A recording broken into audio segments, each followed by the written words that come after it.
Mind your P's, possibilities, and Q for questions as you supersize and grow your business.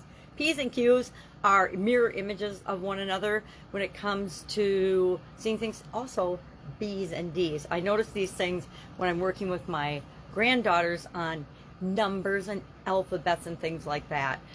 Teaching them about the difference between P's, Q's, and then B's and D's as well is always fun. But what does that have to do with today's idiom? Today's idiom is mind your P's and Q's. And we've talked about this idiom before. The actual origin of it isn't really clear. They think it could have come from pub etiquette, which what the heck is pub etiquette? Do you have etiquette to go to your local pub or bar or saloon or whatever you call it, watering hole these days?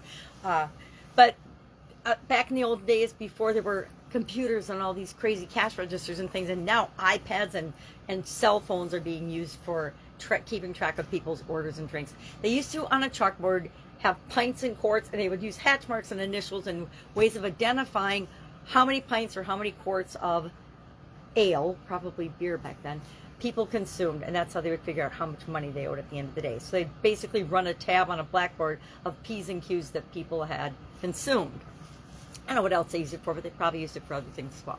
Otherwise, there's the printing press theory, where P's and Q's are mirror images of one another. So you had to be careful when you were putting the actual dies and casts into the printing press to make sure that you didn't get your P's and Q's backwards. I guess they probably had to do the same thing with B's and D's and other letters that have similar mirror effects as well. So that was another theory. And then there's another theory that it came from the French, Monsieur and Madame. I don't know how they got from that to P's and Q's and meaning anything, but it doesn't matter. The actual origin of this idiom isn't known. So I got to thinking about it today. We've talked about it before, and I'm sure we talked about paying attention to detail and the level of detail that's necessary as we're building and growing and supersizing our business, as well as being clear in our communication and concise, short and sweet. You know, I grew up in Procter & Gamble, my first job out of college, where they actually lived by the one-page email, the one-page letter, the one-page memo. And you could have as many attachments as you wanted, but you better summarize in that first one email or one page. And it wasn't one page single space. It was, how can I clearly and concisely and simply communicate what this is about and what I need you to do about it, which has served me well throughout my entire career, because it causes me to think about what are the most critical, most important pieces of information that I want to communicate.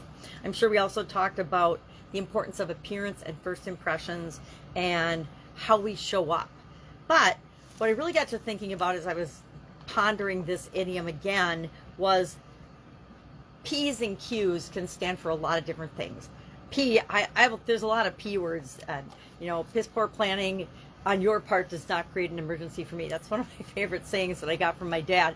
And then I saw it play out in my roles and my jobs in corporate America, that, somebody wouldn't plan, wouldn't do what they said they were going to do, and it created an emergency for other people and in other areas of the organization.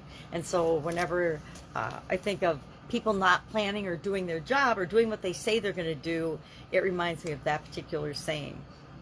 Possibilities is the word that really came to mind, and infinite possibilities, as I was thinking about minding my P's and Q's, because as the owner and the builder and the visionary behind the business that I'm trying to grow and build and supersize, it's my purpose, another P word, to focus on the possibilities. There's infinite possibilities out there, but it's my job to set priorities and pick the possibilities and the potential projects that we're going to do. So there's lots of P words: planning, purpose, principles, things like that.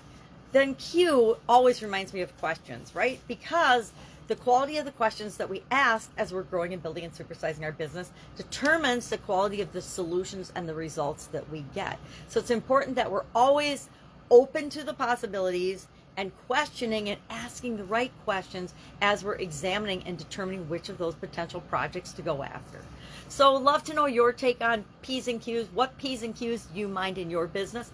Profits is another good one, right?